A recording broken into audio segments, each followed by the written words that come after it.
السلام علیکم ناظرین، آپ دیکھ رہے ہیں پروگرام ہاٹ لائن، میں ہوں فیصل رحمان۔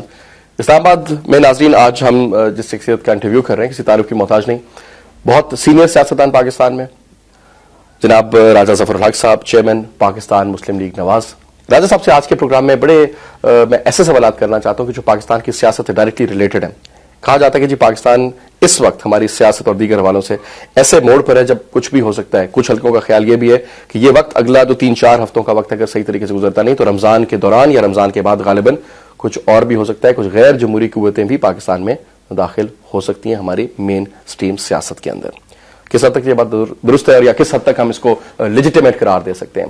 اگر دیکھا جائے تو ملک میں پاکستان پیپلز پارٹی کا اس وقت تک کا کردار، دیگر جماعتوں کا کردار، پھر ابھی نیٹو کی بحالی کی بات ہو گئی، ان کی سپلائی لائن کی، اس میں دفاع پاکستان کونسل کا احتجاج کچھ اتنے اچھے طریقے سے کور نہیں ہوا لیکن احتجاج ضرور کیا گیا۔ یہ تمام سوالات ہیں کہ ہمارا جو ڈائریکشن ہے جو اب اگلی سیاست کا وہ کس طرف جا رہا ہے۔ سب سے پہلے تو راجہ صاحب بہت بہت شکریہ ادا کریں گے، آپ نے وقت دیا اور ہمارے ساتھ شامل ہوئے۔ راجہ صاحب 2-3 چیزیں، پہلے تو یہ فرمائیے گا کہ آپ کو بھی لگتا ہے کہ اگر یہی حالات رہے موجودہ ہمارے سیاسی اور ہمارے معاشی حالات تو ہم دعوت دے رہے ہیں کہ بوٹس دوبارہ سے واپس آئیں، وہ مارچ کی آواز آئے، وہ میرے ہم وطنوں کی آواز دوبارہ سے سنائی دے اور ایک باوردی شخص دوبارہ سے ٹیلی ویژن پر نمودار ہو جائے؟ اس بارے میں 2 رائے ہیں۔ پہلی تو یہ ہے کہ ابھی تھوڑا عرصہ ہی پہلے جنرل پرویز مشرف کی ایک طویل ڈکٹیٹرشپ کے بعد ملک کے اندر انتخابات ہوئے اور اس کے نتیجے میں یہ حکومتیں آئیں، صوبائی اور مرکزی۔ گو کہ جنرل پرویز مشرف نے کوشش یہ کی ہے کہ کوئی بھی پارٹی سنگل میجارٹی پارٹی نہ آئے تاکہ ایک ہنگ گورنمنٹ رہے اور ہنگ پارلیمنٹ رہے، ہنگ صوبائی اسمبلیاں رہیں۔ تو وہ اس کی یہ خواہش تو پوری ہوئی۔ اور جب میاں نواز شریف صاحب نے اسی صورتحال کو دیکھتے ہوئے جو محترمہ بے نظیر بھٹو صاحبہ کے ساتھ ایک انڈرسٹینڈنگ تھی، اسی کو آگے چلاتے ہوئے انہوں نے یہ کوشش کی کہ یہ نظام چلتا رہے تاکہ دوبارہ یہ صورتحال پیدا نہ ہو، لیکن اس کا بھی کوئی نتیجہ صحیح نہیں نکلا۔ اور جو پیپل پارٹی کی موجودہ قیادت ہے ان کو یہ ریئلائزیشن نہیں ہوئی کہ ان کی اس نظام کو بچانے کے لیے، لوگوں کو ریلیف دینے کے لیے کیا پالیسی میں تبدیلی چاہیے، کیا ایٹیچیوڈ میں تبدیلی چاہیے، وہ انہوں نے نہیں کی۔ ویسے ابھی تو جو بھی ہم دیکھتے ہیں جس سیاستدان کا بیان اپنی ذات کی حد تک اپنی ذات کو محفوظ کر لے، اپنی سیٹ کو سیکیور کر لے، حکومت کی بات کروں، فیڈرل گورنمنٹ کی سیاست کو ایک سہارا مل جائے، لیکن جب بھی بات کہیں اور آتی ہے تو پھر جب بھی ایکسٹرنل فورسز کی بات ہے پھر جماعتیں اکٹھی ہو جاتی ہیں۔ آپ نے سمجھتے ہیں کہ یہ جو 5 سال گزرے اس میں آپ کی جماعت بھی بالکل میں کہوں گا جی وہ بھی شامل ہے، شاید ANP اور جو حکومتی جماعتیں ہیں دیگر پیپلز پارٹی کے ساتھ MQM وغیرہ اور اپوزیشن جماعتیں، یہ تمام اپنی ذات کی فکر میں لگی رہی ہیں اور ملک کہاں سے کہاں پہنچ گیا۔ ہم نے کوئی آپ کی اس طرح کی اسٹرانگ اپوزیشن نہیں دیکھی۔ ٹھیک ہے، سپریم کورٹ کے چیف جسٹس کی بحالی میں بڑا کردار رہا آپ لوگوں کا، نیٹو کی سپلائی کے حوالے سے کوئی اسٹرانگ اسٹیٹمنٹ تو آئی غالباً، لیکن عمل کی بات آئی تو بیک فٹ پر۔ کیا وجہ ہے کہ جب اسٹریٹ پراپر سیاست کھل کے سیاست کرنی ہوتی ہے تو میاں صاحب کو پیچھے نظر آتے ہیں؟ ہمیں بالکل پیچھے نظر نہیں آتے۔ میاں صاحب ایک ایسی سیاست کرتے ہیں جو قومی سطح کی ہو، وہ کانسٹیچوئنسی پالیٹکس نہیں کرتے، وہ ایک نظریاتی اور حب الوطنی کی سیاست کرتے ہیں۔ اور میں سمجھتا ہوں کہ موجودہ حالات میں ایسا کرنا بہت مشکل ہے، جبکہ ایک رواج پڑ گیا ہے کہ جو کچھ بھی ہوتا رہے، لیکن سیاستدانوں کی اپنی کانسٹیچوئنسیز ٹھیک رہیں۔ کانسٹیچوئنسی ہوگی تو سیاست میں وہ زندہ رہ سکتے ہیں، نہیں ہوگی تو پھر ان کے لیے کوئی گنجائش نہیں رہتی۔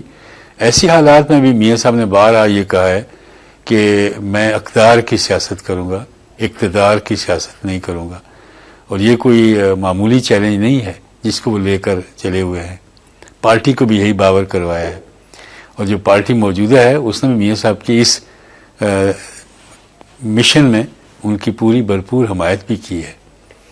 تو اس لیے یہ فرق ہے میاں نواز شریف اور پاکستان مسلم لیگ نواز کی باقی پارٹیوں کے ساتھ۔ راجہ صاحب ابھی کہا جاتا ہے کہ اگر موجودہ حالات میں الیکشن ہوتے ہیں، میں ماضی کے ضمنی انتخابات کی بھی بات کروں گا، اور ابھی بھی گیلانی صاحب کے اپنی سیٹ کے اوپر ان کے صاحبزادے کھڑے ہو رہے ہیں ورسز بوسن صاحب، جن کو آپ لوگ بھی حمایت کریں گے یا نہیں کریں گے، لیکن PTI کے ٹکٹ پر وہ ہیں، اور بڑا کھل کے کہا جا رہا ہے کہ جناب اس سیٹ پہ پتہ چل جائے گا کہ کیا پوزیشن ہے اور کیا نہیں۔ ماضی میں بھی پیپلز پارٹی نے کافی تگڑی سیٹیں گین کی، شاہ محمود قریشی کی سیٹ پر بھی صاحبزادے پی ایم گیلانی کے الیکٹ ہوئے جنہوں نے کوئی 90,000 سے زائد ووٹ لیے. اب مجھے یہ بتائیے گا کہ یہ جو ٹرینڈ ہے, یہ جو سیٹ ہو رہا ہے, اس میں تو لگتا ہے کہ آنے والے الیکشنز میں اگر الیکشنز ہوتے ہیں تو پیپلز پارٹی اس اکثریت سے نہیں بلکہ شاید اس سے بھی تگڑی ہو کر کے سامنے آئے. آپ سمجھتے ہیں ایسا ممکن ہے؟ ایسا نہیں ہے, بہت ایروجن ہوا ہے ان کی نان پرفارمنس کی وجہ سے. وہ بھی اس بات کو ریئلائز کرتے ہیں, اس لیے اگر ان کو یہ یقین ہوتا کہ وہ بہت اچھے نتائج اور پہلے سے بہتر یا پہلے جتنے بھی کر لیتے تو وہ فوراً الیکشن کو چلے جاتے. لیکن راصف یہ جو ضمنی انتخابات میں سیٹس نکل رہی ہیں, یہ کس چیز کی بات یہ ہے کہ آپ دیکھتے ہیں کہ جو سیٹ پنجاب کی ڈیرہ غازی خان کی پی ایم ایل این کی تھی پی ایم ایل این کو مل گئی, جو لغاریز کی تھی وہ لغاریز کو مل گئی. تو اس وجہ سے یہ جو سیٹیں ہوتی ہیں یہ کیپٹیو سیٹیں ہوتی ہیں, مظاہرے ہوتے ہیں, پارٹی کے اثر رسوخ کے لوگ ہوتے ہیں. تو یہ جو ملتان میں یوسف رضا گیلانی صاحب کی جو بیٹے کی اب الیکشن ہو رہی ہے, میں یہ نہیں سمجھتا کہ یہ کوئی نمائندہ ہوگا الیکشن کہ اس سے اندازہ لگایا جا سکتا ہے کہ پیپل پارٹی کی اوور آل ملک کے اندر کیا پوزیشن ہے. بلکہ یہ وہ سیٹ ہے جو گیلانی صاحب نے سارے ملک کی جو ترقیاتی فنڈ ہیں وہ یا ملتان میں لگے یا نواب شاہ اور لاڑکانہ میں لگے. تو یہ واویلا ANP والے بھی کرتے رہے. میں کمیونیکیشن کمیٹی کا ممبر بھی تھا سینٹ کی, تو وہاں بھی ہمیشہ یہی ہوتا, پل بن رہے ہیں, سڑکیں بن رہی ہیں, لوگوں کو یہ مل رہا ہے, بجلی ہو رہی ہے. وہ تو اپنی کانسٹیچوئنسی کو ہی فیڈ کرتے رہے ہیں. ایک حلقوں کے اوپر زیادہ ورک آؤٹ کیا گیا, سارا ہی زور اسی کے اوپر لگا. صاحب اگر الیکشن ہوتے ہیں, اچھا اگر اس لیے بولا کہ کچھ لوگ یہ کہتے ہیں کہ شاید الیکشن نہ ہو, اس سے پہلے کوئی اور تبدیلی کی جانب چلی جائے پوری کہانی.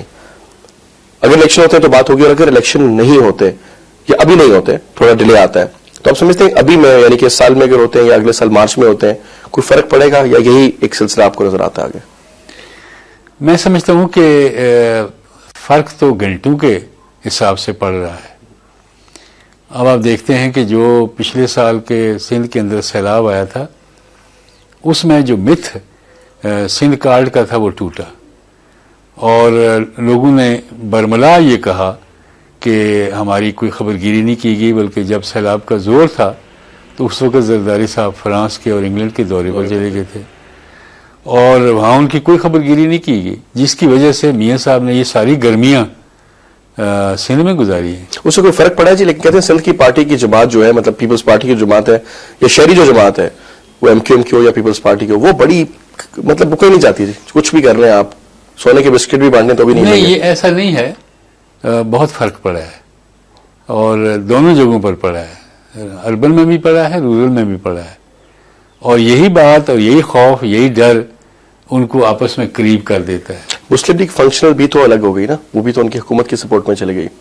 نہیں, اس کی نہیں. ابھی جو سینٹ کے اندر جو دوہری شریعت کا مسئلہ تھا, اسی پہ آ رہا ہوں جی, اور جو یہ توہین عدالت کے معاملات تھے, اس میں انہوں نے کھل کر اپنی ضمیر کے مطابق آواز اٹھائی ہے. ان کے ایک رکن تھے مظفر حسین شاہ, انہوں نے بڑی زبردست تقریر کی ہے. دوہری شہریت کے حوالے سے آپ سمجھتے ہیں کہ اب میں نام لے کر بتاؤں کتنے آپ کے بیوروکریٹس ہیں جو فورن نیشنلز ہیں, یا ان کی وائفز فورن نیشنلز ہیں؟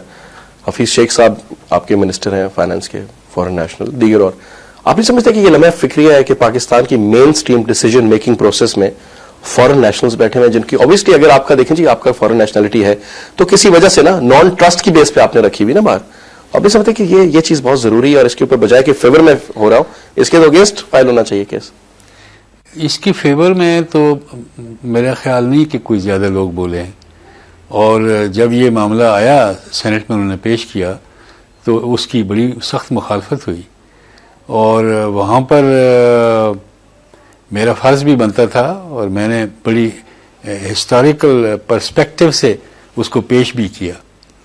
میں نے یہ کہا کہ یہ ملکوں کے اندر اپنا اثر رسوخ بنانے کے لیے جو دور اور نزدیک کی میجر پاورز ہوتی ہیں, وہ اس سیاست کے ان ستونوں کو مسخر کرنے کی کوشش کرتی ہیں جو داخلی طور پر شاید نہ ہو سکے, لیکن وہ پیسے کے زور پر اور اپنے مراعات دے کر لوگوں کو وہ خرید دیتے ہیں. ہو رہا ہے نا راصف یہ؟ میں یہ کہتا ہوں کہ یہ اسی لیے تو یہ بنایا گیا تھا 73 کے آئین میں, یہ اسی لیے رکھا گیا تھا کہ یہ دوہری شریعت نہ ہو, دوسرے لوگوں کی وفاداریاں جو ہیں وہ مقابل نہ آ جائیں اپنے ملک کی وفاداری کے. پاکستان کو دینے کے لیے کیا ہے کیا نہیں ہے, اس کے مقابلے میں جو وقتی طور پر بیرونی ممالک آفر کر سکتے ہیں اور جو لوگوں کے اندر لالچ آ گیا ہوا ہے, اس سے بہت تکلیف دہ صورت پیدا ہو سکتی ہے. وہ بیوروکریٹ ہوں یا سیاستدان ہوں. آپ کو یاد ہوگا کہ جب ایران میں اینگلو ایرانین آئل کمپنی جو ایران کا تیل نکالتی تھی اور اسی کو فروخت بھی کرتی تھی, بہت تھوڑا حصہ کوئی 10-12% ایران کو ملتا تھا, باقی سارا کمپنی کو جاتا تھا. تو ڈاکٹر مصدق نے جب اس کو نیشنلائز کرنے کے لیے مجلس میں یعنی پارلیمنٹ میں قرارداد پیش کی, تو وہاں کوئی 60 کے قریب ایسے لوگ نکلے جنہوں نے اس کی مخالفت کی. اور جب اس نے نام ان کے پڑھ کر سنائے اور ساتھ ہی ساتھ وہ لسٹ بھی پیش کی کہ ہر ایک کو منتھلی کیا ملتا ہے اور کہاں سے ملتا ہے, وہ اسی کمپنی سے ملتا تھا. تو ان تجربات کو دیکھ ویسٹڈ انٹرسٹ آ گیا نا پھر تو سیدھا سیدھا. ان تجربات کو دیکھ کر وہ یہ شک رکھی گئی تھی, اور اس شک پر سائن کرنے والے بھٹو صاحب تو موور تھے ہی 73 کانسٹیٹیوشن کے. مفتی محمود بھی تھے, ولی خان بھی تھے, سردار شوکت یار مسلم لیگ کی طرف سے تھے, یہ لوگ بزنجو صاحب تھے, یہ سارے لوگ وہاں موجود تھے جنہوں نے مل کر اس شک کو ایسا رکھا کہ اس کے بعد پھر جو بہت وقت ایسا گزرا یہ جنرل پرویز مشرف کے زمانے میں بالخصوص, کہ لوگوں کا رخ سارے کا سارا بیرونی دنیا کی طرف ہو گیا کہ وہاں پر کوئی ایک جگہ ہونی چاہیے, وہاں پر کوئی بینک بیلنس ہو, کوئی گھر ہو, کوئی بچے باہر پڑھے, کوئی نیشنلٹی. بالکل یہ ایک ٹرینڈ ایسا آیا ہے کہ جس میں بہت لوگ ملوث ہوئے, اور آج بھی خاص طور پر آج بھی ایسا اس کی فضا کا. ایک اجازت ہے, ایک بریک لے لوں جی, بریک لیتے ہیں جی. ناظرین واپس آتے ہیں, ہمارے ساتھ موجود ہیں چیئرمین پاکستان مسلم لیگ جناب راجہ ظفر الحق صاحب. اسٹے ود اس.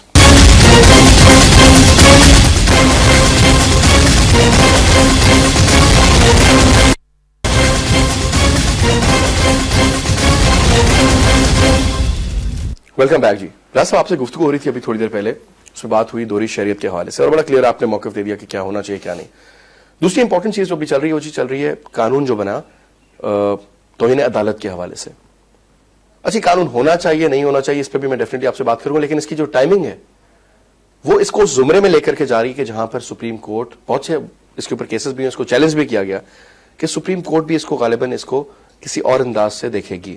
آپ کو کیا لگتا ہے کہ یہ جو سٹیپ ابھی کیا گیا یہ تو بالکل ڈائریکٹ کانفرنٹریشن کی ایک پرفیکٹ مثال ملتی ہے گورنمنٹ کے جانب سے ورسز دی سپریم کورٹ. کیسا دیکھتے ہیں راج صاحب؟ میں یہ سمجھتا ہوں کہ موجودہ حکومت کو ایل ایڈوائز کیا گیا, اس کو صحیح مشورہ نہیں دیا گیا, اور جو گروپ ہے جو حکومت کر رہا ہے وہ اپنے مفادات کو اتنا محفوظ رکھنا چاہتا ہے کہ وہ کسی اور سمت دیکھتا ہی نہیں ہے, جس کی وجہ سے یہ کیفیت پیدا ہوئی ہے. اصل جو کرکس ہے اس سارے فساد کا, جو نیوکلیس ہے وہ یہی ہے کہ جو ایک شخصیت کے پیسے سوئس بینکوں میں پڑے ہوئے ہیں وہ کسی طریقے سے ان کے قبضے سے نہ نکل جائیں, ہاتھ سے نہ نکل جائیں. ابتدا میں انہوں نے یہ کہا کہ محترمہ شہید کی قبر کی ہم ٹرائل نہیں ہونے دیں گے. اب اس کی بنیاد مجھے سمجھ آج تک نہیں ہے کہ کس بنیاد پہ یہ اسٹیٹمنٹ ایشو ہوا. یہ ایک جذباتی اس کو رنگ دینے کے لیے کہ اگر میرے وہ پیسے جو ہیں میرے ہاتھ سے نکلیں گے تو وہ پھر زیادتی ہوگی محترمہ کے ساتھ. اچھا, پہلے یہ کہا گیا, اور اسی پریشر میں لا کر وہ ان کے صاحبزادے جو ہیں وہ بلاول بھٹو صاحب, انہوں نے سامنے بٹھا کر گیلانی صاحب کو کہا کہ you will not write a letter to the Swiss courts, you will not reopen these cases, you will not let people try the grave of my mother. سامنے بٹھا کر پوری مجلس میں, اور یہ ٹی وی پر دکھایا گیا. اس کو اتنا انڈر پریشر لایا گیا کہ اس نے بھی کہا کہ جی میں نہیں کروں گا, اور پھر آگے چل کر یہ کہا گیا کہ جی یہ 248 جو ہے کانسٹیٹیوشن کا وہ تو کرنا ہی نہیں دیتا, ان کو تو استثناء. اس کی جو 4 شکیں ہیں اس میں دوسری اور تیسری شک میں بڑا کلیئرلی بلکہ مینشن کیا گیا پریزیڈنٹ کہ کچھ بھی کر دے, مجھے تو جو اس کی جو میری اپنی مطلب کم عقلی میں جو بات سمجھ میں آئی وہ یہ تھی کہ اگر تو پریزیڈنٹ شاید اس میں کلاشنکوف لے کے روڈ پہ بھی نکل آئے اور فائرنگ کر کے بندے مار دے تو بھی اس کو امیونٹی حاصل ہے, اتنی اسٹرانگ ورڈز میں.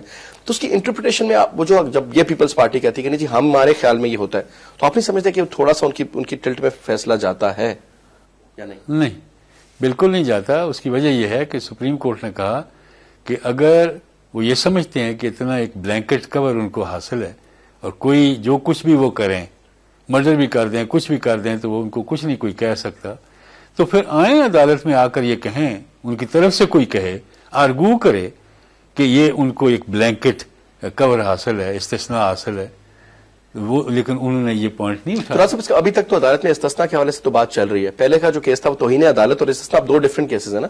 ایک تو پروو کہ استثناء حاصل ہے کہ نہیں, اور دوسرا کہ ٹو پروو کہ توہین عدالت کی کہ نہیں کی. واز کنوکٹڈ بیکاز آف توہین عدالت, کیونکہ انہوں نے جی کھلم کھلی باتیں کی ہیں, جلسوں میں کی ہیں, اور پھر وہ سپریم کورٹ نے اس کو بنا کر کے ان کو سائڈ لائن کر دیا. اب اگلا پرائم منسٹر پھر وہی کیس, پھر اب یہ کیا نظر آ رہی ہے جو کھچڑی پکی ہوئی ہے؟ بنیادی طور پر تو فیکٹس تو وہی ہیں, مسئلہ بھی وہی ہے, کوئی اس میں بدلا تو نہیں ہے کچھ, اور ایشو وہی ہے. اور وہ پہلے سے کمٹ کروا لیتے ہیں کہ میں آپ کو پرائم منسٹر بنا رہا ہوں, آپ نے یہ نہیں کرنا, اور اس کو سمجھتے ہیں کہ تم ہیرو بن جاؤ گے, تم ہمیشہ کے لیے زندہ رہو گے اگر تم نے یہ میرے لیے یہ قربانی دی, یا پارٹی کے لیے قربانی دی, یا پارٹی لیڈر کے لیے قربانی دی. اس کو یہ ایک ایسا پمپ کرتے ہیں کہ پھر وہ بیچارہ اس چکر میں آ جاتا ہے کہ اگر میں نے یہ نہ کیا تو پھر مجھے تو کچھ بھی ہو سکتا ہے, پارٹی جو ہے وہ ذلیل و خوار کر سکتی ہے, کچھ اور پریشانی. ابھی خیال میں گیلانی صاحب کے لیے بڑی ون ون سچویشن ہے, آپ دونوں بیٹھے سیاست میں آگے, دونوں ایم این اے کی سیٹ لے لیں گے, ایک آدھ کو وزارت بھی شاید مل جائے, ان کی صاحبزادی جو ہے وہ بھی سیاست میں ابھی کافی ایکٹیو رول پلے کرنا شروع کر دیا انہوں نے, خود چلیں وہ ریسٹ کریں 4-5 سال. یہ جو بخار اترے گا نا تو پھر انہیں احساس ہوگا کہ کیا ہے. آپ دیکھتے نہیں ہیں کہ گیلانی صاحب کے جانے کے فوراً بعد بیوروکریسی میں کتنی میسو تبدیلی لائے ہیں, وہ کتنے محکمے بدلے ہیں لوگوں کے, کتنے لوگ جو گیلانی صاحب کے ارد گرد تھے ان کو ہٹا کر نئے لوگوں کو آگے فور فرنٹ پر لایا گیا ہے. یہ ایسے ہی تو نہیں ہو گیا, اتنی میسو ٹرن اوور تو ہوتی ہی نہیں ہے. یہ تو کوئی مخالف حکومت ہو تو شاید ہو. کس چیز کی انڈیکیشن ہے راز صاحب؟ یہ انڈیکیشن یہ ہے کہ داخلی طور پر یہ اس طرح کی کیفیت نہیں تھی جو نظر آتی ہے. گیلانی صاحب پھر بھی کچھ نہ کچھ سٹینڈ لے لیتے تھے. اب جو موجودہ وزیر اعظم ہیں انہوں نے تو کہہ دیا جی جو تبدیلی آپ کرنا چاہیں, جو بیوروکریسی میں کرنا چاہیں, جو باقی جگہوں پر کرنا چاہیں, میں حاضر ہوں, آپ صرف مجھے بتا دیا کریں کہ کیا. تو راجہ پرویز جو ابھی بنے ہمارے جناب اشرف صاحب, کریڈیبلٹی پہ میں بات نہیں کروں گا, لیکن ان کی میں ویسے جنرلی ایز اے پرسنالٹی اور ایز اے پرسن بڑی ان کی اسٹرانگ لائلٹی ہے پیپلز پارٹی کے ساتھ, لیکن آپ نہیں سمجھتے کہ ان کی جو as a prime minister credibility ہے وہ بہت اس میں جان نہیں ہے؟ بالکل جان نہیں ہے. آپ سمجھتے ہیں کہ بالکل جان نہیں. اور تو پھر ہو is calling the shots now? President himself. Sir وہ پہلے بھی کہتے تھے, پہلے بھی پریزیڈنٹ ہی تھے. نہیں تھے. گیلانی صاحب تو اف نہیں کرتے تھے ان کے سامنے. اف نہ کرنے کے بظاہر اف نہ کرنے کے باوجود گیلانی صاحب کی ایک لمبی سیاسی زندگی ہے, ایک فیملی بیک گراؤنڈ ہے, ایک مقام ہے ان کا. تو ایک آدمی جو کئی بار فیڈرل منسٹر رہ چکا ہو, صوبے سے شروع ہوا ہو, اسپیکر رہ چکے, ٹھیک اسپیکر رہ چکے ہیں, اور اس میں بھی اچھے خاصے اسپیکر رہ چکے ہیں, تو ایسے ہی نہیں تھے. اور پھر یہ گرفتاریاں بھی ہوئی, قید بھی ہوئے وغیرہ وغیرہ. تو مسلم لیگ کی بیک گراؤنڈ بھی تھی, پیپل پارٹی کے ساتھ بھی وہ رہے ہیں, تو اس لیے وہ ان کا معاملہ اور مختلف. راجہ جو گیلانی صاحب کا قد کاٹ ہے اور جو راجہ پرویز کا قد کاٹ ہے اس میں بڑا فرق نظر آیا. ان کی سیاسی بصیرت میں اور ان کی سیاسی بصیرت میں بھی بڑا فرق نظر آیا. تو پھر اس کا مطلب ہے کہ یہ ویز وہ جس کو پنجابی میں کہتے ہیں جی ٹانگا ٹورنے والی بات ہے, یہ وہ ٹانگا ٹور رہا ہے ابھی آپ کے خیال میں؟ بالکل. اور یہ اس وقت تک چلتا رہے گا جب تک ان کا پیریڈ ختم نہیں ہوتا, اور یہ کوئی اور گیم کرنے کو تیار نہیں ہو جاتے. ان کی تو یہی خواہش ہے کہ ہم شہید ہو کر جائیں اور پھر کچھ وقت کے بعد ہم لوگوں کو کہیں کہ ہمارے ساتھ بڑی زیادتی ہوئی. 25 تاریخ کی ڈیڈ لائن خط لکھنے کی, آپ کو لگتا ہے اس میں کوئی ایکسٹینشن ملے؟ کیونکہ اب جو اٹارنی جنرل صاحب ہیں, قاضی صاحب, انہوں نے کہا جناب کہ یہ کیونکہ وقت چاہیے ہوگا, بہت جلدی ہے, لیکن بنیادی طور پر جو آپ نے پہلے بھی بات کی کہ کافی حد تک کیس کے اوپر جو ڈسکشنز ہو چکی ہیں, اب میں کہیں گے جی لکھیں یا نہ لکھیں, نہیں لکھتے تو پھر فارغ. اب لگ رہا ہے آپ کو 25 دن میں آپ کو پتا ہے کہ اس کیس کو کہتے ہیں NRO امپلیمنٹیشن کیس. تو یہ NRO کیس, NRO کے اوپر آپ نے دیکھا ہوگا کہ پارلیمنٹ نے اس کو انڈورس نہیں کیا تھا NRO کو. اور انہوں نے پہلے ایک ریزولوشن لائے، پھر اس کے بعد اس پر بحث نہیں کروائی گئی. پھر جب یہ معاملہ سپریم کورٹ میں آ گیا کہ این آر او کو تسلیم نہیں کرنا چاہیے، تو اس کے وہاں بھی جا کر انہوں نے اس کو ڈیفینڈ نہیں کیا تھا. این آر او کو سپریم کورٹ کے اندر ڈیفینڈ نہیں کیا گیا. ڈاکٹر صاحب ایک چیز میں بریک کے بعد جو اشارہ ہو رہا ہے، مجھے بریک کا میں بریک لوں گا. مجھے یہ بتائیے گا کہ یہ جو این آر او ٹائپ چیزیں ہوتی ہیں، یہ سیاستدان اپنے مفادات کو، اپنی سیٹوں کو، اپنے پیسے کو، اپنے آنے والے الیکشنز میں دوبارہ سے اسی ہمت اور حوصلے اور جذبے اور ایک پش کے ساتھ جانا چاہتے ہیں، تو سر ملک کو تو کوئی سیف گارڈ کرتا نہیں ہے. یہ این آر او ٹائپ چیزیں جو بنتی ہیں، تو آپ نہیں سمجھتے کہ اس کا بھی جو بنانے والا ہے اور جو اس کا آرکیٹیکٹ ہے، جو اس پہ دستخط کرنے والا ہے، ان کو بھی صرف ایسے نہ چھوڑا جائے. دس شوڈ بی ٹوٹلی کہ جی اگر عدالت یا قانون کی آپ پاسداری نہیں کرتے، گیلانی صاحب کہتے ہیں کیونکہ میں نے قانون کو بچایا ہے اور اگر قانون کے لیے مجھے پھانسی بھی چڑھنا پڑے تو قبول ہے. آرٹیکل 6 کے تحت اس کو بھی آرٹیکل 6 میں ڈالا جائے نا پھر، اگر تو پھر ملک کی آپ بات کرتے ہیں. ایک بریک لیتے ہیں، اجازت دیں، بریک لے کے واپس آتے ہیں. جی ہمارے سراج ظفر صاحب موجود ہیں، کہیں سے گفتگو دوبارہ شروع کریں گے.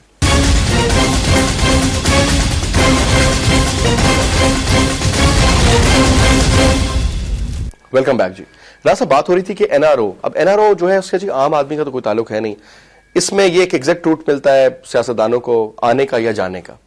آپ نہیں سمجھتے کہ یہ بھی it should be trialled under article 6 also? یہ ایک اتنی بڑی کرائم ہے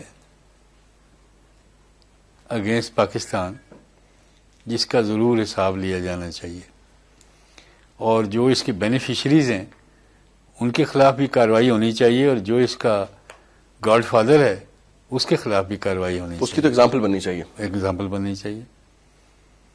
وہ دنیا میں پھر رہا ہے اور دندناتا پھر رہا ہے، وہ سمجھتا ہے کہ میں کچھ شاید پھر مجھے موقع مل جائے دوبارہ وہی کچھ کرنے کا پاکستان کے ساتھ جو میں پہلے کر چکا ہوں. ان کو تو بڑا یقین تھا جی کہ وہ آ جائیں گے واپس، تو بڑے لوگ ان کو لینے آئیں گے. انہوں نے مختلف تاریخیں دی، پھر مارچ کی آخری تاریخ دی تھی، آپ کو یاد ہوگا، لیکن وہ نہیں آئے. کیا پرویز مشرف ایک تاریخ کا حصہ بن چکے ہیں یا کوئی فیوچر نظر آتا ہے؟ میرا خیال ہے اس کا کوئی فیوچر نہیں ہے. جوں جوں وقت گزرے گا اس کے گناونے جرائم لوگوں کے سامنے آتے جائیں گے. اب دیکھیں ایز پریزیڈنٹ اس نے جو کتاب لکھی ہے ان دی لائن آف فائر، اس کے اندر پورا ایک چیپٹر ہے کہ پاکستان کے نیوکلیئر پروگرام کو جس طریقے سے اس نے دنیا کے سامنے پیش کیا ہے کہ پاکستان کو ایک مجرم کے طور پر کٹہرے میں کھڑا کر دیا عالمی سطح کے اوپر. انہوں نے کہا کہ یہ چیزیں جو ہیں یہ بنا رہے ہیں، یہ چیزیں دوسرے ممالک کو دے رہے ہیں، اور یہ پروگرام پوری عالمی امن کے لیے ایک خطرہ ہے. یہ کوئی سوچ سکتے ہیں آدمی کہ جو ہیڈ آف دی اسٹیٹ ہو وہ اپنے ملک کے بارے میں یہ باتیں کرے؟ آپ سمجھتے ہیں کہ اگر آپ لوگوں کی حکومت آتی ہے، فیڈرل گورنمنٹ آتی ہے، کوئی خط لکھا جائے گا انٹرنیشنل لابیز کو کہ بھائی ان بھائی صاحب کو واپس بھیجیں، ہم ٹرائل کرنا چاہتے ہیں، غداری کا بھی مقدمہ ان پہ کرنا چاہیے. ابھی تو وہ کھیل رہا ہے اس وجہ سے کہ جن ممالک کی حمایت اسے حاصل تھی پاکستان کے اندر آنے میں اور اس سارے سسٹم کو ڈیریل کرنے میں، اور انہوں نے اس سے جو کام لیا وہ ابھی تک اس کو پروٹیکشن دے رہے ہیں. اب سنیں کہ لانگ ٹرم اگر پروٹیکشن ہے تو پھر اس کا ایک یہ کہا جاتا ہے صاحب امریکہ کا بڑا عمل دخل ہے ہمارے ملک میں. ذرا سی بات ہوتی ہے تو جی امریکن فون کرتے ہیں، اور یہ بالکل اس میں دو رائے بھی نہیں ہے، بڑی حد تک پریشر لینے پڑتے ہیں.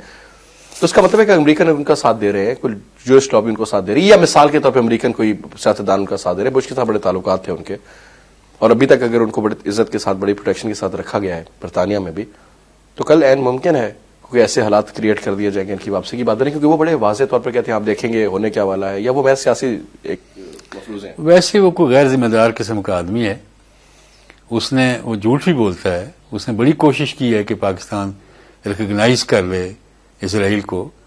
اس نے بڑی کوشش کی ہے کہ ایران کا رویہ اسرائیل کی طرف نرم ہو جائے.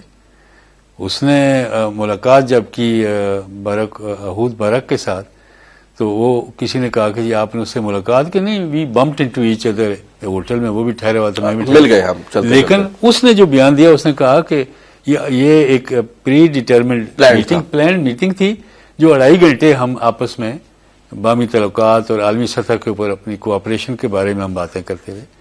یہ تو اس بندے کا کیریکٹر ہے.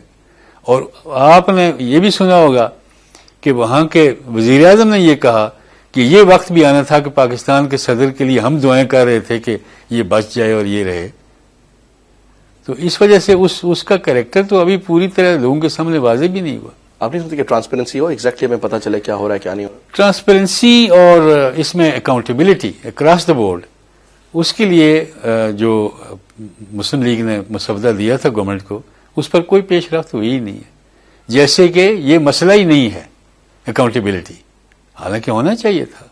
سر اکاؤنٹیبلٹی ہوگی تو بہت سے لوگ اسی حمام میں جو ہیں ماشاءاللہ نہاتے ہوئے نظر آ جائیں گے نا سب کو. جی ہاں. تو آپ سمجھتے ہیں کہ یہ 4 سال 5 سال 4.5 سال جو حکومت چل گئی ہے یہ اس طرح نہیں ہونے والا نہیں ہے، یہ محض ٹال مٹول چلتی رہے گی. جتنی زیادہ دیر اکاؤنٹیبلٹی میں لگے گی اکاؤنٹیبلٹی اتنی مشکل ہوتی جائے گی. سر کرے گا کون؟ سب سے بڑا سوال یہ. میرا خیال ہے کہ ایسے لوگ موجود ہیں جن کا اپنا دامن صاف ہے، ایسے لوگ موجود ہیں جو جرأت رکھتے ہیں، ایسے لوگ اٹلی کی طرح موجود ہیں جو مافیاز کو جنہوں نے ایک ڈٹرمنیشن کے ساتھ کرش کیا تھا، ایسے لوگ موجود ہیں ملک کے اندر. راز صاحب اب آپ نے بات کی ایسے لوگوں کی تو میرے ذہن میں آیا فخرالدین جی ابراہیم صاحب کا نام as chief election commissioner at the age of 86. اللہ ان کو زندگی سے دے، اچھے آدمی ہیں. جائز فیصلہ؟ میرا اپنا خیال ہے جی کہ یہ 3 نام ہم نے دیے تھے، ناصر اسلم زاہد صاحب کا، فخرالدین جی ابراہیم صاحب کا، اور جو میاں شاکر اللہ جان ہیں. یہ نام 3 ہم نے دیے تھے.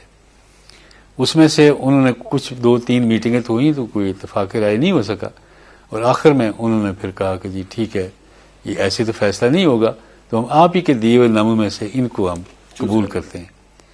ہم نے ان کا شکریہ ادا کیا، آج انہوں نے حلف بھی لے لیا ہے. ہم یہ سمجھتے ہیں کہ ان میں اللہ تعالیٰ ان کو زندگی دے، ابھی ان کی صحت ٹھیک ہے، اور وہ یہ آئندہ کا الیکشن اگر وہ کروا جاتے ہیں جس میں بہت زیادہ پاکستان کے اوپر بڑا احسان ہوگا ان کا، بہت بڑا احسان ہوگا. آپ کو لگتا ہے کہ یہ کروا لیں گے یا ان کو اتنا تنگ کیا جائے گا کہ یہ ریزائن کرنا جائے؟ نہیں، یہ بھی ہو سکتا ہے کہ ان کے راستے میں یہ اتنی رکاوٹیں ڈالیں یہی بات ہم کہہ رہے کہ وہ یہ کہہ دیں کہ جی یہ میرے بس کی بات نہیں ہے، یہ لوگ مجھے فیئر الیکشن نہیں کروانے دیتے. لیکن یہ ممکن ہے اس بات کی بھی پرواہ نہ کریں، وہ کہیں گے جی خود ان سے کچھ نہیں ہو رہا. راز صاحب جس طریقے سے انڈیا کی ہمیشہ ہم کمپیریٹو مثال دیتے ہیں نا پاکستان کی، جی ان کا اسلحہ ہمارا اسلحہ، ان کے ٹینک ہمارے، یہ ان کا تیل کی قیمت ہمارے، یہ چیف الیکشن کمشنر کے حوالے سے بھی انڈیا کی مثالیں بڑی بڑی اچھی مثالیں ملی ہیں کہ انہوں نے بہت تگڑے سٹیپ لیے ہیں اور ہوئے ہوئے فیصلے جو چاہے پرائم منسٹر نے کیے ہوں، چیف منسٹر نے کیے، انہوں نے واپس کروا دیے. کیا ہمارے چیف الیکشن کمشنر کے اتنے اختیارات ہوں گے کہ آج راجہ پرویز اشرف کوئی غلط فیصلہ کرتے ہیں تو کہیں جی ہولڈ آن، ریورس کریں فیصلے کو؟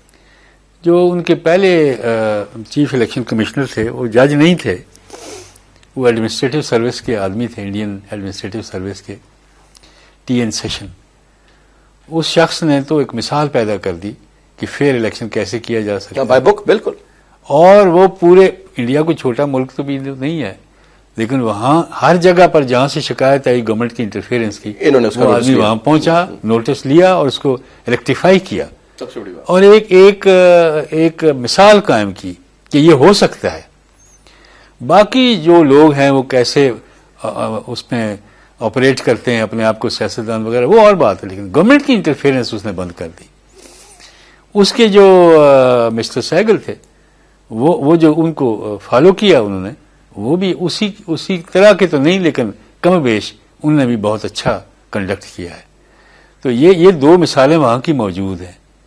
باقی دنیا میں تو یہ تصور بھی نہیں ہوتا نا جی الیکشن کو رگ کرنے کا. یہ ویسٹ میں آپ کسی ملک میں بھی ہوں، یہ تصور نہیں ہے کہ ایسا کریں گے. اس دفعہ روس میں کچھ ہوا ہے کیونکہ وہاں ڈیموکریسی پہلے تھی نہیں، اس کا اثر کوئی نہیں پڑا، تھوڑا وہ شور شرابہ، چند جلوس اور ختم نہیں، لیکن وہ جو ہیں وہ کچھ ہیں بھی نہیں نا، کوئی اسٹیبلشڈ ڈیموکریسی تو نہیں ہے. وہاں بھی تو ایک ایسا جبر کا نظام رہا ہے، اور یہ ابھی تک وہ ساری لیڈرشپ جو ہے وہ ساری وہی موجود ہے، تو وہی لوگ موجود ہیں. اب بھی لوگ کئی ہیں جو پچھلے بیماری موجود رہتی ہے، بس رنگ بدلتی رہتی ہے. جی ہاں، جی ہاں. ہمارے ملک میں بھی سر کچھ سلسلے ایسے نہیں رہا صاحب کہ بیماری موجود رہے گی، رنگ بدلتے رہیں گے. رنگوں سے مراد کبھی کوئی جماعت، کبھی کوئی جماعت، کبھی کوئی علاقہ، کبھی ان کے اگر کچھ وقت، یہی نظر آ رہا ہے جی ہمیں پچھلے ماضی کے 65 سالوں میں. میں مایوس نہیں ہوں. میں سمجھتا ہوں کہ اگر کچھ وقت مل جائے اچھی لیڈرشپ کو تو یہ ماحول کافی دیر کے لیے بدل سکتا ہے. آگے پھر اس کو چلانے والے لوگ آ جائیں گے. آپ نہیں سمجھتے کہ وقت آ گیا کہ اب نئے لوگوں کو ٹرائل دینا چاہیے؟ نون لیگ نے بھی حکومتیں کی ہیں، کیو لیگ میں بھی کی ہیں، پیپلز پارٹی نے بھی کی ہیں، اور دیگر جماعتوں نے بھی، چاہے فوج کی صورت میں یا جس صورت میں بھی. اب بہت سا ہمارا یوتھ انکلائنڈ ہے ٹورڈز عمران خان. مجھے معلوم ہے کہ سوال عمران خان سے کرنا چاہیے، لیکن میں ویسے بات کروں کیونکہ ایک تھرڈ پارٹی کی حیثیت سے وہ سامنے آئے، جلسے بڑے، جلوس بڑے، یوتھ ان کو فالو کر رہا ہے. آپ سمجھتے ہیں کہ عمران خان کا کوئی فیوچر ہے یا محض یہ فیس بک تک کی کاروائی؟ میرا اپنا خیال، میری جانبدارانہ رائے یہ ہے کہ باقی پارٹیوں کی کمزوریوں کی وجہ سے عمران خان کو ایک سپیس ملی ہے، لیکن وہ جو ہے نا پرابلمس آف اسکیرسٹی وہ اور ہوتی ہیں، جو کہتے ہیں 15 سال میں کوشش کرتا رہا ہوں تو میں نہیں کر سکا.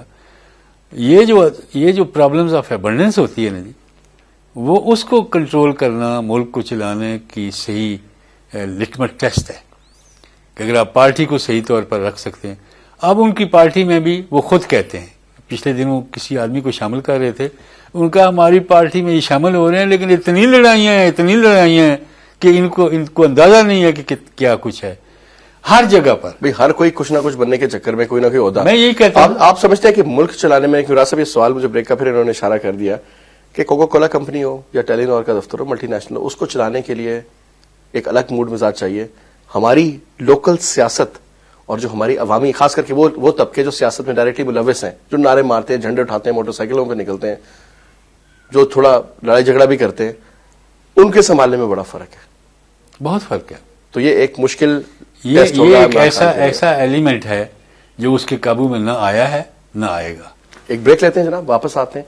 چند اور امپورٹنٹ سوالات میں چاہوں گا راجہ صاحب سے میں پوچھوں، کیونکہ یہ بڑے میرے خیال میں میرے لیے تو لمحہ فکری ہیں اور راجہ صاحب کے لیے بھی ہوں گے. ایک بریک لیتے ہیں، واپس آتے ہیں.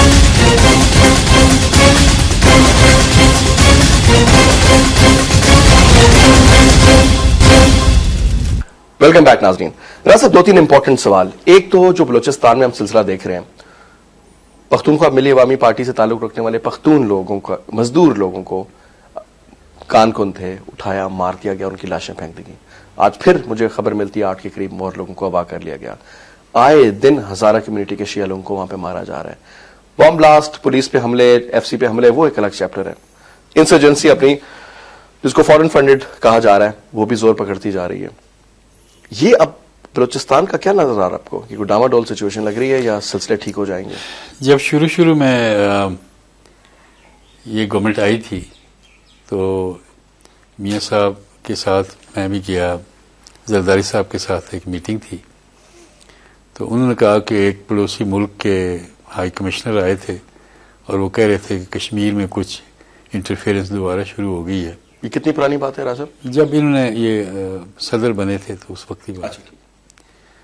تو میں نے کہا کہ آپ نے ان سے یہ نہیں کہا کہ بلوچستان کے اندر کتنی میسو قسم کی انٹرفیئرنس وہ کر رہے ہیں اور پاکستان کو ڈیسٹیبلائز کرنے کے لیے ان طاقتوں نے بلوچستان کو چنا ہوا ہے، کراچی کو چنا ہوا ہے. تو انہوں نے کہا کہ اصل میں I was not briefed by the concerned officials, ورنہ میں یہ سوال ان سے ضرور کرتا. یہ بات اب عام ہے. اگر کوئی بریفنگ ہماری سیکیورٹی ایجنسیز کرتی ہیں یا کوئی اور آدمی کرتا ہے ریسپانسبل، تو وہ یہ کہتا ہے کہ بہت سارے ملکوں کا ہاتھ بلوچستان کے اندر ہے. رسم ایک چیز مجھے بتائیں میری انفارمیشن کے لیے، جس طریقے سے پریزیڈنٹ یا پرائم منسٹر باہر جاتے ہیں یا فورن منسٹر، ان کو فورن آفس بھی بریف کرتا ہے، ان کو بہت سے بریفنگز ملتی ہیں، ان کو آئی سی بھی بریف کرتی ہوگی کئی چیزوں کے اوپر، اس میں تو کوئی شک ہی نہیں. اپوزیشن لیڈر ہوتے ہیں، جیسے اب بڑی جماعت کے سربراہ ہیں، آپ ہیں، جیسے میاں صاحب ہو گئے یا دیگر لوگ، اور آپ لوگوں کو بھی سر اس طرح جیسے ملاقات ہوتی ہے، کسی ہیڈ آف اسٹیٹ آتا ہے جو آپ سے بھی ملنا چاہے دورے پر، ترکی سے آئے کوئی اور، آپ لوگوں کو بھی بریف کیا جاتا ہے اس سے پہلے؟ یہ رواج ہی نہیں رہا. پہلے ہوتا تھا تو یہ بڑا ضروری ہے، ویسے ہونا چاہیے. اور یہ ایک سٹینڈرڈ پریکٹس ہے کہ جب کوئی باہر سے ملنے کے لیے آتا ہے تو وہ کوئی ایمبیسڈر بھی یہاں سے اگر آپ کو ملنے کے لیے آتا ہے تو آپ کو چاہیے کہ آپ فارن آفس کو بتائیں اور ان سے پوچھیں کہ یہ ملنا چاہتا ہے تو یہ پاسبلی کیا کوشچن کر سکتا ہے، کیا معلومات لینا چاہتا ہے، تاکہ آپ ہمارا سٹینڈ کیا ہے، ہماری انڈرسٹینڈنگ اس ایشو کے بارے میں کیا ہے. کوئی پتہ ہی نہ ہو تو پھر یہ کیسے؟ اور فورن آفس کوئی سپورٹ نہیں کرتا اس معاملے میں، یہ رواج ہی نہیں رہا. یہ بڑی ممکن ہے آج آپ ان کو بلائیں تو وہ آئیں بھی نہ. اسی طریقے سے جب آپ کو پتا ہے کہ جب پہلے آگرہ کا وزٹ کیا تھا جنرل پرویز مشرف نے، تو فارن آفس نے کہا جی کہ ہم بریف کرنا چاہتے ہیں. اس نے کہا I don't need any briefing, I have my own ideas. اور وہاں جا کر جو فیاسکو ہوا آپ کے سامنے، اس کو سی ایف پی کرنے کو نہیں آیا کوئی. تو یہ اس قسم کی حرکتیں کر کے انہوں نے بالکل بیکار کر دیا ہے فارن آفس کو بھی، بیکار کر دیا ہے انٹیلیجنس ایجنسیوں کو بھی. وہ سمجھتے ہیں کہ ٹھیک ہے اگر ان کی مرضی چلنی ہے تو جو وہ رائے، اس کے نتیجے پھر راجہ آج ہم بھگت رہے نا. بالکل. راجہ نائب وزیر اعظم کا تقرر، کل کے قاتل لیگ کے کرتے دھرتے آج کے نائب وزیر اعظم، یہ بھی سیاسی گٹھ جوڑ ہے اس کا حصہ ہے، یا پھر یہ کیا لگتا ہے آپ کو ایک نئی میرے لیے کوئی پاور بھی نہیں ہے؟ میرے لیے ایک بہت بڑا شوق تھا، اچنبھا تھا، اس لیے نہیں کہ کوئی دو مل گئے ہیں، لیکن پہلے لوگ ملتے بھی رہتے ہیں، ناراضگیاں بھی ہو جاتی ہیں پارٹیوں کے آپس میں، بکھر بھی جاتے ہیں پھر مل جاتے ہیں، لیکن وہ لوگ جو ایک دوسرے کو ایک باپ مارنے کا الزام لگاتے رہے ہیں، ان کا آپس میں اس طریقے سے کمفرٹیبلی ملنا، یہ ایک بہت بڑا لمحہ فکریہ ہے کہ ہماری سیاست کی گراوٹ کس حد تک پہنچی۔ تو دیکھیں نا، اگر لوکل لیول پہ سیاست صحیح نہیں تھی، اتنے سارے وزیر مشیر بنا لیے، state minister, minister of state, وزیر اعظم، نائب وزیر اعظم کی پوسٹ بھی لے لی، یہ تو بڑا میرے خیال میں سلام نہیں کرنے کا مقام کیوں لیگ کے لیے نہیں؟ اگر معیار بالکل نہ رہے، آج کل کے دور کا کرائٹیریا میں یہی کہتا ہوں نا، اگر معیار نہیں رکھنا اور نہ رہنا ہے تو پھر تو یہی کچھ، اگر سیاست ہے تو پھر اللہ حافظ ہے۔ لیکن سیاست تو پھر ایسی ہی ہے، سیاست کا نام ہی بدنام ہو کر رہ گیا ہے۔ لوگ کہتے ہیں جی زرداری صاحب بہت بڑے سیاستدان ہیں کیونکہ وہ سب کو چکر دے کر اپنی انگلی پہ رکھتے ہیں۔ بالکل، تو آج کل کا تو سیاستدان ہی اس کو گرو مانا جاتا ہے جو انگلی پہ سب کو گھمائے۔ جی ہاں، تو اس کے معاملے میں تو میاں صاحب پھر ہمیں فیل ہوتے نظر آتے ہیں کیونکہ وہ جو کچھ کرتے ہیں کچھ الٹا ہی ہو جاتا ہے، اور زرداری صاحب نے ان کو آگے لگایا ہوا ہے۔ میں یہ سمجھتا ہوں کہ یہ الٹیمیٹلی یہ چیز پے نہیں کرے گی۔ ایک وقت آتا ہے لوگ اس بات سے، ان چلاکیوں سے، اس فراڈولنٹ قسم کی سیاست، وہ وقت کب آئے گا؟ وہ وقت بڑا مجھے نظر آتا نہیں۔ یہ ٹھیک ہے کہ اس سلسلے میں لوگوں کو مایوسی بھی ہے کہ کوئی چیزیں بدلتی ہوئی نظر نہیں آ رہی، لیکن دنیا میں آپ دیکھتے ہیں اگر انقلاب آ رہے ہیں تو اس کی وجوہات تو بیسیکلی یہی ہیں کہ لوگ سیٹسفائیڈ نہیں ہوتے، لوگ سمجھتے ہیں کہ یہ لوگ ہمارے مفاد کو نہیں دیکھ رہے، اپنی ذات کو دیکھ رہے ہیں۔ راز صاحب، انڈیا کا بڑا ڈائریکٹ تعلق نکلتا ہے جو کچھ ہو رہا ہے، اور ہمارے رحمان ملک صاحب جو ہمارے وزیر داخلہ ہیں، مشیر داخلہ سینئر جو ہیں، جو کچھ کراچی میں کلنگز ہو رہی ہیں، ایک کیوس کی صورتحال ہے۔ چاہے آپ کی جو لوکل پارٹیاں ہیں، چاہے اے این پی ہو، آپ کی پیپلز پارٹی ہو، یا آپ کی ایم کیو ایم ہو، انوالو ہے یا نہیں وہ ایک الگ چیپٹر ہے، لیکن تمام پارٹیوں انوالومنٹ کا اندیا دیا تھا چیف جسٹس نے وہاں جا کے کہ آپس میں لڑ رہے ہیں، بندے مر رہے ہیں۔ پھر آپ دیکھتے ہیں کہ بی ایل اے مان لیتی ہے جو کچھ وہ کر رہی ہے۔ اب ایک نئی پارٹی بھی سامنے آ رہی ہے، بلوچستان نیشنل پارٹی کی، مطلب وہ ایک بلوچستان نیشنل کچھ اس کو بولا جا رہا ہے، کچھ نیشنلسٹ پارٹیاں اس میں، کچھ لبریشن آرگنائزیشنز ہیں، کچھ لبریشن آرمیز ہیں، اسی طریقے سے دیگر اور جماعتیں بھی، چاہے وہ ڈاکٹر علی نظر کے حوالے سے ہو، ہربیار مری کے وجہ سے ہو، برامداد بھگٹی کے حوالے سے ہو، مہران بلوچ جو انگلینڈ میں بیٹھ کے مزے کر رہے ہیں ان کے حوالے سے ہو، یا دیگر پھر جو ہم دیکھتے ہیں کہ فاٹا میں اور خیبر پختونخوا میں مسئلے مسائل ہیں، اور سب سے بڑا گلگت بلتستان جس کو ہم اگنور کر جاتے ہیں، جہاں پہ کرفیو لگا ہوا ہے، حالات اتنے برے ہیں کہ سیکولر ایک آپ کی جو ہے شیعہ سنی کے فسادات اور دیگر مسئلے مسائل، یہ آپ سمجھتے ہیں کہ ایکچوئل ایشوز ہیں اور ان سے ہم ٹوٹل ڈیویٹ ہو گئے، اور ہم اور چکروں میں کہ جس صدر کا خط نہ لکھیں، وزیر اعظم اس کو بنا دیں اور اس کو بنا دیں، اس پہ آپ لوگوں کی طرف سے کوئی ہمیں کانکریٹ قسم کی اپوزیشن نظر نہیں آ رہی؟ راجہ صاحب نہیں، یہ بات نہیں ہے، بات یہ ہے کہ دیکھیں نا، آپ کوئی 5 سال سے بلوچستان کے اندر کلنگز جاری ہیں، اور سب سے پہلے ٹارگٹ کیا گیا پنجابیوں کو، اس میں پروفیسر تھے، اس میں ڈاکٹرز تھے، بالکل، اور وہ سارے لوگ یا نقل مکانی کر کے آ گئے یا پھر وہاں مارے گئے۔ عام مزدور تک بھی، بیکری والا ہے تو کوئی دھوبی ہے تو کوئی نائی ہے، ان سب لوگوں کو انہوں نے مارا۔ تو اس کا مطلب ہے کہ بلوچستان میں جو ادر دین بلوچی ایلیمنٹ ہے، جس میں پختون ہے، آج اب پختونوں کے اوپر بھی ڈائریکٹ اٹیمپٹس آ گئے، اس میں ہزارہ کمیونٹی ان کے اوپر بھی ڈائریکٹ اٹیمپٹس، یہ پنجابی جو وہاں پہ بسے تھے ان کو بھی، یعنی کہ بلوچستان کو کیا ایک تیار کیا جا رہا ہے ایک نئے پلیٹ فارم کے لیے؟ نہیں، میرا اپنا خیال یہ کہ جو تازہ لہر آئی ہے اس کی وجوہات پہلے جو کلنگ تھی اس سے مختلف ہے۔ سب سے بڑی وجہ تو یہ ہے کہ بلوچستان کی وہاں کی جو مقامی صوبائی حکومت ہے وہ بالکل اس کا وجود ہی کہیں نظر نہیں آتا۔ سب وزیر اتنی بڑی تعداد میں جو چیف منسٹر ہیں وہ کہتے ہیں جی مہینے میں جو 25-30 دن ہیں وہ تو رہتے ہی اسلام آباد میں، حالات ایسے ہیں ان کے لیے، پتہ نہیں کیا گھومتے پھرتے جی، تو مجھے اکثر نظر آتے ہیں موٹر سائیکل پہ، انہوں نے رکھا ہوا بڑا سائیکل، جی خود چلا رہے ہوتے ہیں، گھوم رہے ہوتے ہیں، مزے کر رہے ہیں یہاں پہ۔ تو اس لحاظ سے وہ ایک تو وہ ایلیمنٹ ہے، کوئی نوٹس بندہ نہیں لے رہا کہ بھئی یہ ایسی صورت کیوں ہے۔ جو ڈیولپمنٹ فنڈ ہے وہ صوبائی اسمبلی کے ارکان کو مل جاتا ہے، ماسوا ایک بندے کے جو اپوزیشن میں ہے اس وجہ سے کہ ان کی کوئی ذاتی دشمنیاں ہیں چیف منسٹر کے ساتھ، اس کے علاوہ باقی سارے ہی گورنمنٹ کے اندر ہیں۔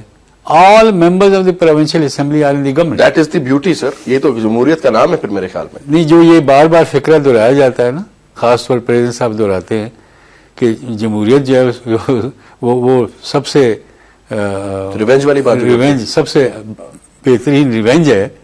یہ تو people are suffering that revenge.